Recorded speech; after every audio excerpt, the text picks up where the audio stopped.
Hola, ¿qué tal? Los saludamos. Bienvenidos. Esto es Semana. Estamos a través de semana.com y de todas nuestras redes sociales. Hoy en vivo con expertos para tratar de entender qué significa que la calificadora Standard & Poor's haya bajado el grado, le haya quitado el grado de inversión a Colombia, que Colombia haya perdido la calificación.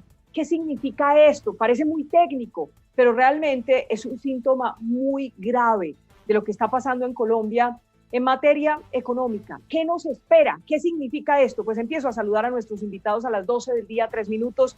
Saludo al exministro Eduardo Pizano. Bienvenido a Semana. Muchas gracias, Vicky. Qué gusto estar aquí con usted y con los demás compañeros que nos acompañan en el día de hoy. Arranquemos de una vez. ¿Qué significa esto que pasa con Standard & Poor's? ¿Qué significa?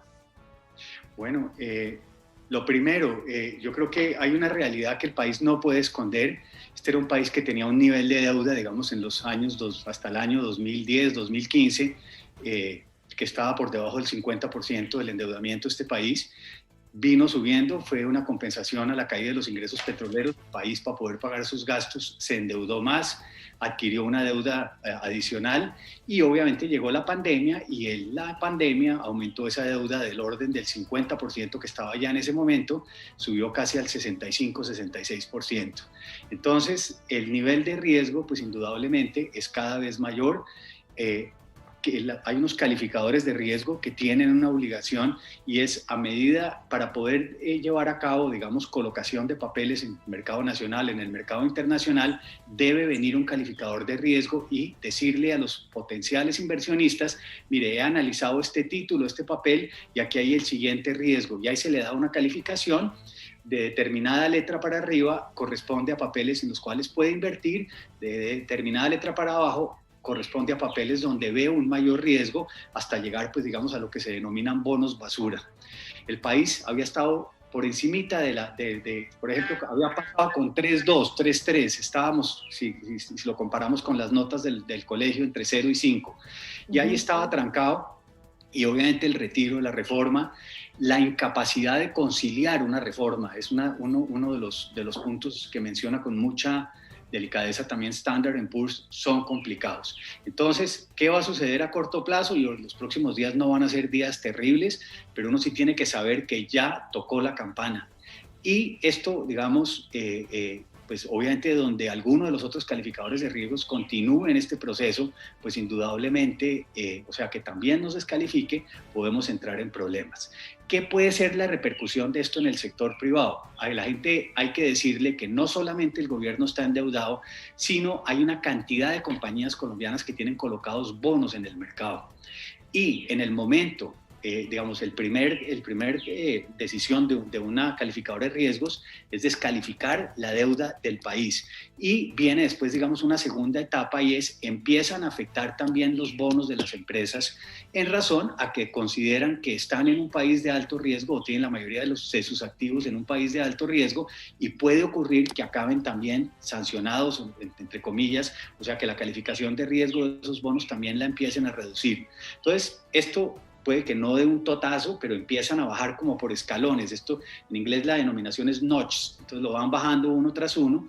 Indudablemente hay unos que no tienen una maravilla de calificación de riesgo y están muy cerca y pueden acabar como bonos basura y obviamente los fondos de inversión que han estado invirtiendo en esos fondos pueden tomar la decisión de irse y de vender esos bonos y obviamente pues de no invertir mientras Colombia no mejore su calificación de riesgo.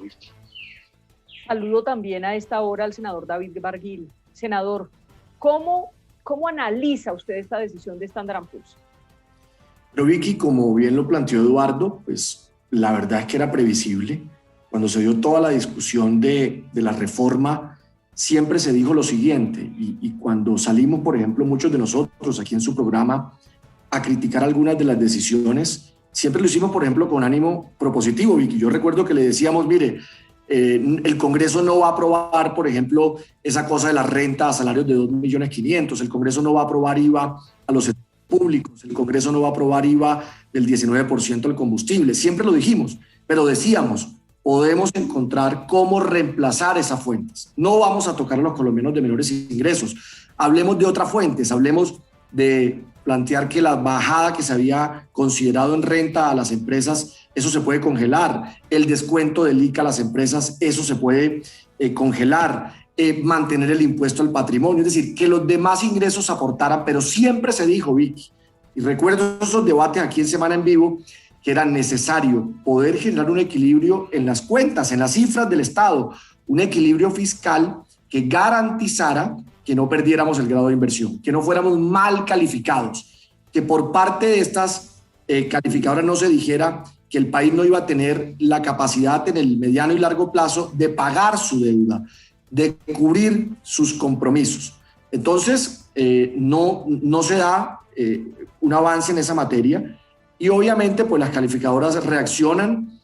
Hoy no hay una claridad frente a si va a haber o no un nuevo proyecto o si se va a tomar una decisión distinta que cabe, que puede ser una emergencia económica, Vicky, para tomar estas decisiones en materia del ajuste fiscal, pero era previsible que esto pudiera suceder y lo que más nos da tristeza, Vicky, es que el efecto, para que la gente lo entienda en español, es que más recursos del presupuesto que se podían utilizar para hacer colegios, para hacer red terciaria, para hacer la política social, para ayudar en ingreso solidario, para la gratuidad de las matrículas de los estudiantes de estrato 1, 2 y 3 de la universidad pública.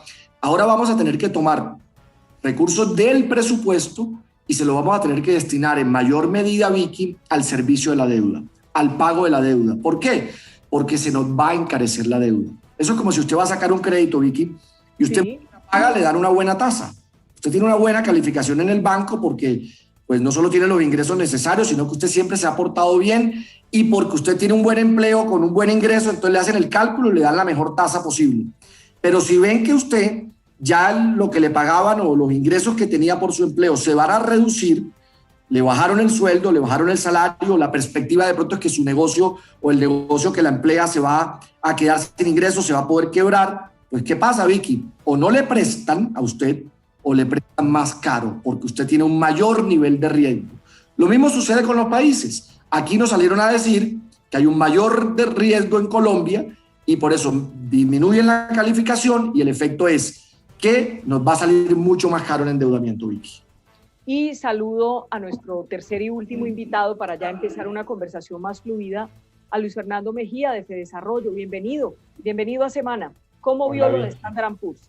Vicky, muy buenas tardes. Un saludo muy especial para usted, para el doctor Eduardo Pisano, para el senador David Barguil y para todos los que nos están viendo. Pues mire, como ya lo han dicho tanto Eduardo como el senador Barguil, buena parte de lo que pasó el día de ayer ya se había anticipado por el mercado.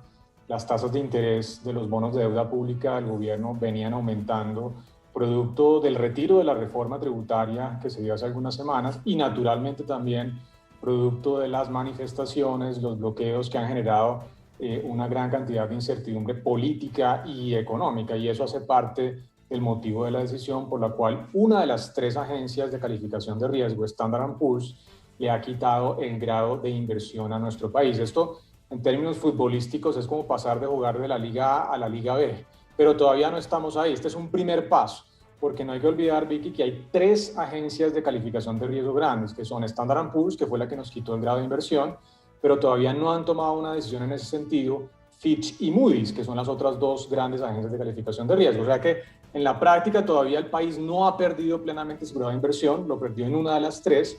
Lo que hay que hacer ahora, esto es un campanazo de alerta naturalmente, frente a la fragilidad de las finanzas públicas del Estado, como lo decía también el senador Barguil, la importancia de fortalecer esas finanzas públicas, pero también yo le añadiría el componente de la reactivación económica. Aquí es fundamental acelerar la vacunación, acelerar la reapertura de las actividades productivas y la movilidad en el país, naturalmente resolver los problemas de bloqueos que especialmente en el suroccidente del país y en particular en la ciudad de Cali han sido realmente muy grandes y que están generando estos riesgos hacia la reactivación. Así que esos dos elementos, reactivación económica por un lado y por otro lado, la discusión de una reforma que no solamente tenga un componente social de apoyo, por supuesto, a los hogares más pobres y vulnerables, sino que también permita aumentar el recaudo tributario del país, van a ser fundamentales, esenciales, para que el país no descienda de forma definitiva a esa Liga B, a esa liga de países que no tienen grado de inversión, que son catalogados sus bonos como bonos basura y que, como lo explicaba muy bien David ahora, lo que va a hacer es aumentar el costo de endeudamiento, no solamente para el Estado, sino para todos los demás agentes de la economía y, por supuesto, aumentar la volatilidad de los mercados financieros y la volatilidad del precio del dólar. Ahora, ¿qué tanto tuvo que ver en esto la caída de la reforma tributaria? ¿Quién quiere empezar? A ver, Pues doctor Pizano. Si quieres, Jairo, yo te menciono muy rápidamente, cuando tú haces la lectura del comunicado, ese hace parte de uno de los elementos fundamentales de la decisión. Ellos dicen que la caída de una reforma que era ambiciosa y que tenía este componente de tratar de estabilizar las finanzas públicas, pero que por supuesto tuvo una gran cantidad de polémica política y social, hace parte de por qué Standard & Poor's ha tomado la decisión de reducir el grado de inversión, de quitarle el grado de inversión a la economía colombiana. También menciona, como lo mencioné anteriormente, Jairo, todo el componente de las movilizaciones, los bloqueos, la violencia infortunada que ha sufrido el país en los últimos 20 días. Y lo que dice Standard & Poor's es lo que está viendo básicamente es que hay un menor espacio para poder tomar decisiones que son políticamente difíciles, costosas, especialmente pues, en un año preelectoral, para poder de nuevo estabilizar las finanzas públicas de mediano plazo. Ojo, no dice que no lo ve posible, dice es que ve menor espacio. Por eso esta discusión que se viene más adelante de una reforma la tenemos que asumir con mucha responsabilidad como país para evitar que esos escenarios negativos pues, se vayan a materializar. Pero ahí sería bueno agregar, Vicky, Jairo, una información que por lo menos yo tengo, y es, parece que Standard & Poor's era la calificadora que más amablemente los venía tratando. Incluso recuerdo Luis Fernando y Eduardo que cuando se presentó el proyecto anterior, sacaron un comunicado, un comunicado casi que de apoyo, lo cual pues reflejaba que si se daban esas decisiones que generaran el equilibrio fiscal, pues iba a mantener el grado de inversión. Me dicen que, por ejemplo, Fitch ha sido más dura con el gobierno colombiano, así que lo que podemos esperar es peor. Sí, Permítame, sí, que hace rato está levantando la mano acá el doctor Pizano. Doctor Pizano, lo veo ahí que se habla.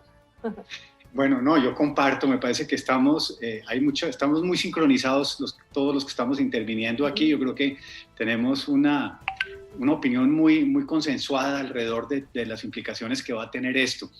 Me parece importante mencionar una última cosa que no se ha mencionado, que puede ser un efecto negativo que tiene esto. Hace unos años, cuando el país mejoró su calificación de riesgo, uno de los efectos inmediatos que tuvo esa mejoría y haber pasado, digamos, a grado de inversión, fue la caída de las tasas de interés hipotecarias, que los créditos hipotecarios compiten con los recursos que se colocan también a largo plazo en el Ministerio de Hacienda o en las distintas entidades públicas. El haber logrado esa reducción de la tasa a largo plazo de los títulos del gobierno permitió que las tasas de los créditos hipotecarios de vivienda también cayeran y que un porcentaje mayor de la población colombiana pudiera acceder a esos créditos de vivienda, porque a pesar de que los ingresos de ellos no habían crecido, el valor a pagar por las cuotas de los créditos sí caía porque los intereses eran menores en el largo plazo. Ahí hay una implicación complicada de este gobierno. Digamos, de las cosas que le está funcionando bien es el tema de la vivienda. La vivienda está creciendo brutalmente en Colombia. Nunca en la historia de Colombia habíamos tenido unos crecimientos tan altos, sobre todo en vivienda de interés social, y me preocupa que ese encarecimiento del crédito pueda tener unas limitaciones en los créditos, digamos, la disponibilidad de crédito que podrían tener, sobre todo los compradores de vivienda de interés social, que son pues personas, digamos, que son limitadas en sus ingresos y que un cambio de esta naturaleza puede producir que no sean aptos para el crédito o que tengan que endeudarse en un menor valor que no les alcance para comprar una vivienda. Son como ejemplos prácticos de las situaciones que se pueden llegar a presentar distintas, digamos, a lo que es el tema con el gobierno o con las empresas privadas, Vicky. De repente la gente, sobre todo las generaciones más jóvenes, no recuerdan una crisis económica igual en el país. Pensemos en el gobierno del presidente Pastrana, donde hubo pues una situación financiera complicada y demás. ¿Estamos peor o estamos igual o estamos mejor? Luis Fernando. Bueno, son situaciones distintas. Tiene usted razón, Vicky, que en el 1999 tuvimos una contracción muy grande de la actividad productiva, casi el 4.5%. Lo del año pasado fue peor, fue la peor contracción en más de un siglo de historia, un 6.8%. Pero yo le diría que también hay elementos distintos. Por ejemplo, un tema fundamental, esencial, es que en ese momento hubo además una crisis bancaria e hipotecaria muy grande, que generó una contracción muy importante del crédito que tomó muchos años, casi 4 o 5 años, en volver a los niveles previos a la crisis. En este caso, afortunadamente, no tenemos una crisis bancaria y eso es fundamental porque el flujo del crédito es esencial para mantener el aceite, si se quiere, de la recuperación del aparato productivo. Yo diría que hay otro elemento que diferencia la crisis anterior a esta crisis, naturalmente las movilizaciones. Es un elemento especialmente en el componente de los bloqueos que ha generado disrupciones muy grandes de la actividad productiva, de las cadenas alimentarias, de las cadenas industriales y que podrían, por supuesto, poner en riesgo la recuperación de la actividad productiva. Por eso, pues, celebramos todos los mecanismos de diálogo, la construcción de consensos y las medidas que ha anunciado el gobierno nacional con el fin de poder distensionar los ánimos y poder generar ese camino hacia la reactivación. Entonces yo diría que hay elementos similares, hay elementos distintos. También en ese momento, como usted lo sabe, Vicky, se perdió el grado de inversión. A Colombia le tomó prácticamente 12 años recuperar ese grado de inversión. Ojalá que en este caso, pues con las medidas que se puedan adoptar, la responsabilidad que seguramente va a tener el Congreso de la República en tomar medidas que seguramente son difíciles pero necesarias, pues no perdamos el grado de inversión, porque como lo decía el senador Barguil, indudablemente eso lo que va a generar es que cada vez una menor proporción del presupuesto público se va a poder destinar a la provisión de bienes públicos esenciales, seguridad, educación y salud. Así que hay similitudes, diferencias. Yo diría que en esta coyuntura estamos un poquito mejor preparados para poder afrontar estos retos y de nuevo el llamado a que discutamos como país medidas de choque estructurales que nos permitan solventar este momento tan difícil que estamos viviendo. Senador Barguil, que iba a hablar algo. Sí, no, para complementar un poco, por ejemplo, comparando lo que pasó en el 99 con lo actual, que es una importante pregunta que hace Vicky. El estado de la deuda hoy, cuando uno mira cómo es el componente de esa deuda, la composición de la misma es distinto a lo que pasó en el 99. Hoy el 99%, está por encima del 99% de la deuda, está a tasas fijas. Es decir, que lo que acaba de pasar no nos va a afectar la deuda que ya tenemos pactada, la que ya contrajo el país. Es decir, no se nos va a encarecer la deuda vieja, por decirlo de alguna manera. En el 99, creo que esa composición era del 80% en tasas fijas y había un 20% en tasa variable, lo que implicó que con la pérdida del grado de inversión en ese momento, sí se aumentó inmediatamente frente a la deuda que tenía el país en ese momento, el pago de la misma, porque pues en tasa variable se aumenta considerablemente. Y bien lo decía Luis Fernando, aquí no hemos tenido crisis financiera, que fue lo que se vivió en 1999, pero también es importante decir que los niveles de endeudamiento que hoy tenemos, que superan el 60% del PIB, son mucho mayores a los que tenía el país en ese momento. Entonces, aquí yo creo que el consenso es tenemos que buscar cómo equilibrar esas cifras sin que eso conlleve a sacrificar la política social que se requiere en la actual coyuntura, porque estamos viviendo una pandemia que destruyó empresas, que destruyó empleos, que le disminuyó la calidad de vida a muchos colombianos, que empobreció a mucha gente, y no puede ser por la línea del ajuste fiscal en la política social por donde lo equilibremos. Necesitamos unos nuevos ingresos para, por supuesto, dar ese mensaje y garantizar esa política social para los colombianos más vulnerables. Anoche pues conocíamos la decisión en el sentido ya que Colombia pierde pues este grado de inversión. Doctor Pisano, yo le quiero preguntar, ya en la práctica, para que la gente, el ciudadano del común entienda más, ¿esto cómo afecta a los colombianos, al ciudadano del común? Bueno, yo creo que pues mis compañeros lo han expresado con claridad. Lo primero es menos presupuesto nacional disponible para poder tener, digamos, la disponibilidad de gastar en cosas distintas, porque un porcentaje mayor del presupuesto se tendrá que dedicar a pagar la deuda. Eso, pues indudablemente, pues es una restricción. Ya el gobierno, digamos, tiene que darle prioridad a eso. El gobierno, y aquí habrá gente que saldrá a decir, dejen la preocupación, no paguen la deuda, declaren la moratoria. Todas estas cosas, los grandes perdedores en esto siempre será la gente más marginada de Colombia, la gente más pobre. Y me parece que es bueno que toquemos ese tema porque a corto plazo para mucha gente dice, no pagamos, tenemos una gran solvencia de recursos y salimos de nuestro problema. A partir de ese momento no hay un solo inversionista que quiera venir a Colombia con sus recursos para invertir en títulos del gobierno colombiano. El costo al cual algunos estarían dispuestos a invertir, pues indudablemente es muchísimo más alto de lo que hay.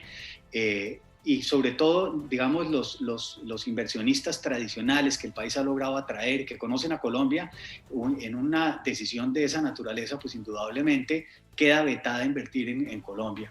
Aquí es muy importante hacerle entender también a los colombianos, los fondos internacionales sobre todo están ubicados en las grandes ciudades del mundo y tienen el mundo delante de ellos. Colombia es uno de los 150 países donde tienen oportunidades de llevar sus inversiones, el sinnúmero de empresas que hay en el mundo entero que están también emitiendo bonos y que estos grandes fondos de inversión también están haciendo sus inversiones en ellos, pues indudablemente la competencia es bravía. Entonces uno no se puede sentir que es especial, que tiene coronita y que todo el mundo va a venir a buscarlo a uno. No, la realidad es muy distinta. La realidad es que los inversionistas buscan rentabilidad para sus inversiones, pero sobre todo seguridad. Claro. Y obviamente aquí hay unos casos en la región que han sido dramáticos, pues fueron los años 80 en que muchos de los países de América Latina declararon su moratoria. El tema de Argentina es un tema que está latente en América Latina también. A veces un poco los inversionistas no miran el país específico, sino la región. Entonces dicen, esta región está presentando unos índices complicados. Uno ve en las noticias, por ejemplo, hoy, el tema de la pandemia. Hoy el gran desastre de la pandemia, pues indudablemente es la India, pero al lado de la India, cuando se menciona la India, empiezan a tocar el tema también de América Latina. Las cifras de muertos en Colombia han venido creciendo. Todas estas cosas no son buenas noticias para un inversionista. Y lo que hay que entender es que quien quiere traer su dinero, quien arriesga su dinero, de tenerlo, digamos, en un sitio donde tiene una seguridad muy alta, posiblemente unas menores tasas de interés, por esa gran seguridad que tiene su dinero, está dispuesto a traerlo a estos países, pero que no lo van a quemar, porque si no le pagan, pues obviamente pierde ya no su rentabilidad, sino pierde el patrimonio, el capital que ha colocado en Colombia para inversión. Entonces, todo esto hay que tenerlo muy en cuenta. Y es que esto se da, Luis Fernando, paralelamente, por ejemplo, con el anuncio, fíjese usted, el Departamento de Estado está diciendo que no vengan a Colombia, que no visiten Colombia por el paro, por la pandemia, por los disturbios. Aquí es como una tormenta perfecta, aunque eso suene tan cliché, pero se nos convirtió esto en un problema gravísimo donde está confluyendo absolutamente todo de manera negativa y en contra del país. Así es, Vicky, estamos en una especie de tormenta perfecta, pero bueno, el país ha mostrado históricamente, Vicky, también que en estos momentos difíciles es capaz de tomar decisiones en el camino correcto y poder corregir el rumbo en materia económica, social y demás. Quisiera complementar la pregunta que hacía Jairo, Vicky, sobre los efectos que ya hemos mencionado. Yo diría que hay tres grandes, digamos, para que la gente entienda por qué genera, digamos, preocupación entre los economistas o los analistas la pérdida de grado de inversión. Ya dijimos uno, la pérdida de capacidad de maniobra por el lado del presupuesto para gastar en cosas de provisión de bienes públicos, especialmente focalizados en los hogares más pobres. Se limita esa capacidad del Estado, eso es un efecto. El segundo, que ya también lo hemos mencionado, el aumento de las tasas de interés. Esto no solamente va a afectar el costo de endeudamiento para el Estado, sino que también de ahí para atrás a todos los demás agentes de la economía, es decir, a las empresas, desde las más grandes hasta las más pequeñas, y también a los hogares le aumenta el costo del endeudamiento. Y finalmente, ante las perspectivas de menor inversión, seguramente producto de una eventual pérdida generalizada de grado de inversión, pues van a entrar menos capitales y esto implica una tasa de cambio más alta. No nos sorprende entonces pues, que en esta mañana haya habido un aumento del precio del dólar. Esos son los tres elementos fundamentales que son impactos inmediatos. Y naturalmente esto implicaría más hacia adelante menor crecimiento económico y menor recuperación del empleo. Así que por eso, de nuevo, la importancia, Vicky, de tomar esto con mucha cautela, una noticia que infortunadamente nos pone en una situación difícil de tomar decisiones que nos permitan evitar una pérdida total de grado de inversión para el país. La gente, lo que hemos escuchado pues en las últimas horas es que quiere sacar la plata y convertirlas en dólares. Miren lo que está sucediendo. Senador, ¿qué piensa usted de esta reacción, de esta primera reacción que ha tenido la gente? Mire, yo creo que también tenemos que hacer un llamado a la calma. Creo que fue Eduardo que lo mencionó, este país ha superado con creces muchas dificultades que hemos vivido en el pasado. Este país se ha superado en épocas terribles de violencia, de narcotráfico, cuando han estado en jaque las ciudades, cuando hemos tenido carros bombas en distintos lugares del país. Este país es capaz de hacerlo. Y aquí tenemos unas cifras que han pasado desapercibidas y que vale la pena mencionar. El crecimiento económico del primer trimestre del año. Esa fue una cifra positiva, importante, que empieza a mostrar la recuperación de la economía colombiana y esa capacidad de nuestra economía de salir avante en medio de las dificultades. También hay una reacción muy positiva del precio del petróleo, y eso obviamente es también muy importante porque pues, nos aumenta los ingresos y de alguna manera puede ayudar Luis Fernando a compensar el efecto que genera la pérdida del grado de inversión en materia de inversión, para que la moneda nuestra obviamente no se devalúe exageradamente. Entonces yo lo que creo que el llamado aquí es, y ustedes preguntarán, bueno, ¿qué vamos a hacer? ¿Cuál es el camino? ¿Qué tiene? Hay dos caminos, es lo que yo veo.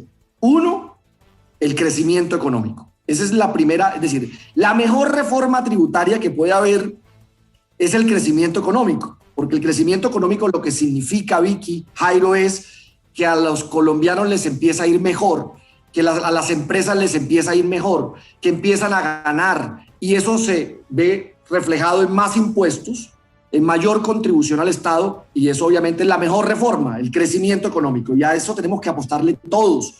Yo creo que eso no nos divide a ninguno en medio de tanta polarización. Y lo segundo es, no se puede aplazar la decisión de tener unos ingresos frescos y nuevos, Eduardo, Luis Fernando, que no nos arreglen el problema a los economistas del equilibrio fiscal, sino que, vuelvo a repetir, manden un mensaje muy claro de que vamos a defender la política social y de que le vamos a seguir ayudando a los colombianos más vulnerables en medio de esta crisis, que ha sido una crisis que nadie se esperaba y que por supuesto se sale de las manos para cualquiera que nadie iba a imaginar que íbamos a vivir una cosa de estas. Entonces, crecimiento económico e ingresos nuevos y frescos se requieren ya para poder enfrentar esta situación.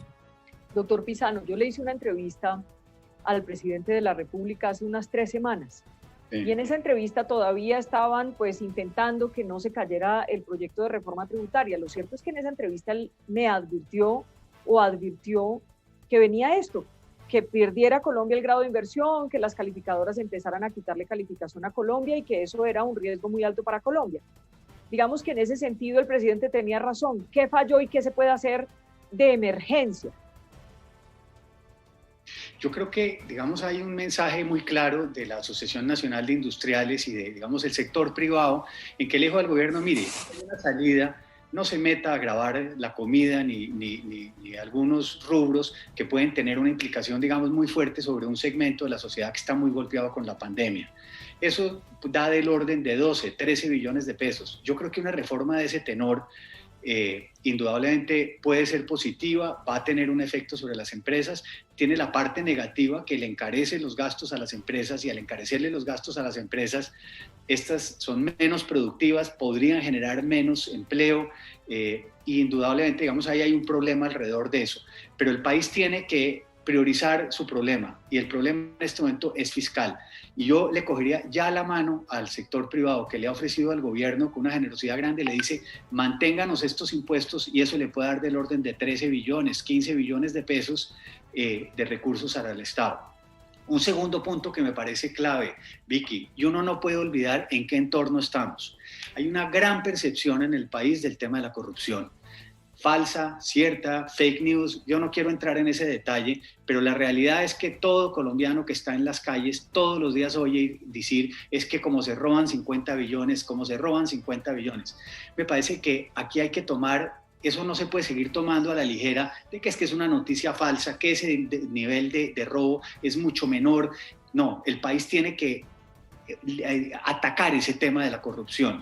¿Qué se puede hacer? No sé, es un tema que son la fiscalía, los jueces, las personas que tienen a cargo esto, tienen que empezar a ponerle orden a esto, y donde haya ese tema de corrupción tiene que sancionarlo drásticamente.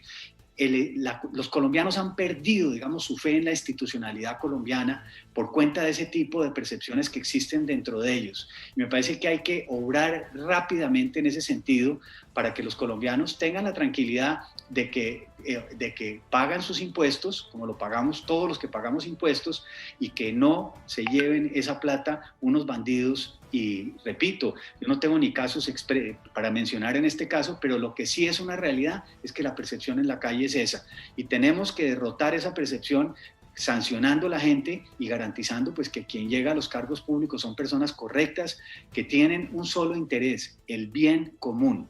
El bien común es un tema que tenemos que recuperar y eso es lo que devuelve la institucionalidad en el país. Entonces, aclaro, Vicky, la reforma tributaria muy en línea con lo que está ofreciendo el sector privado a corto plazo. Y lo segundo, indudablemente, obrar muy fuerte en el tema de la corrupción. ¿Qué dice por este lado Luis Fernando en torno a qué se puede hacer?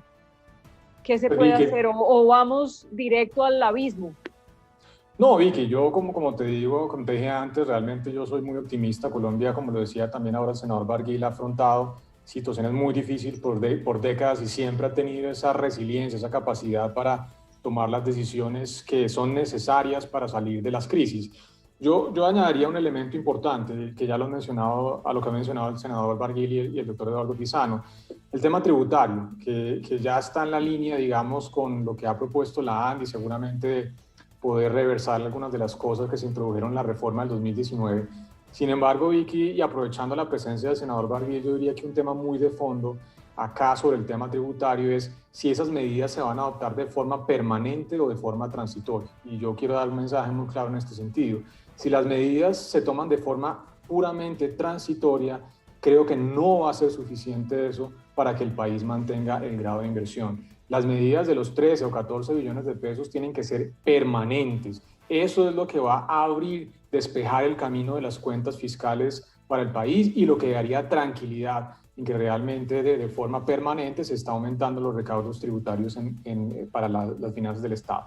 Y finalmente complemento el tema del crecimiento. Yo estoy completamente de acuerdo con el senador Barguil que tal vez la mejor reforma tributaria es aumentar el crecimiento, no solamente por el recaudo tributario, sino también por la sostenibilidad de la deuda. Si la economía crece rápidamente, la deuda como porcentaje del PIB va a empezar a caer, así que es un elemento fundamental para la sostenibilidad de la deuda. Ya hemos mencionado algunos elementos en este sentido. Yo diría que el tema de la vacunación va a ser fundamental, acelerar esto para poder generar la reapertura de la actividad productiva y evitar que tengamos nuevos cierres a la vuelta de un par de meses. Eso va a ser absolutamente crítico. La resolución de los bloqueos, especialmente en el suroccidente del país, fundamental, porque si no vamos a echar al traste la recuperación. Y yo añadiría que más allá de los elementos que ha anunciado el gobierno, Vicky, que me parece muy razonable, los apoyos, por ejemplo, la vivienda a los jóvenes, los subsidios a la contratación para personas de menores de 28 años, la gratuidad de la educación, ojalá se pueda pensar en un plan de empleo público de emergencia, focalizado especialmente en hogares jóvenes, ejecutado desde las entidades territoriales. Senador Barguil, usted sabe que este año hay recursos del orden de los 7 billones de pesos en regalías que se pueden acelerar para ejecutar un plan de choque de emergencia que podría precisamente generar una mejor recuperación de la actividad productiva y el empleo. Así que ojalá también podamos pensar entonces en un plan de emergencia de empleo público al menos transitorio que pueda, digamos, solucionar algunos de los problemas que estamos viviendo en esta coyuntura. Barguil, ¿quiere complementar algo o les hago la última pregunta muy rápida a los tres? No, yo creo que pasemos a la siguiente pregunta, Vicky. ¿Sí? Bueno, la siguiente pregunta es, y les pido que sean muy breves y muy contundentes, y es, estamos viendo lo que estamos viendo. Estamos en plena campaña presidencial. Estamos a un año de las elecciones y Gustavo Petro va punteando. Quiero preguntarles cómo avisoran el país si Gustavo Petro gana en medio de toda esta circunstancia previa que estamos viviendo. Doctor Pisano. Mire, Vicky, indudablemente yo no comparto la ideología del senador Petro. Yo he estado pues, en una orilla totalmente distinta a la de él y obviamente pues votaré por una persona que tenga una ideología que vaya en la línea de lo que yo pienso que debe ser para el bien de un país.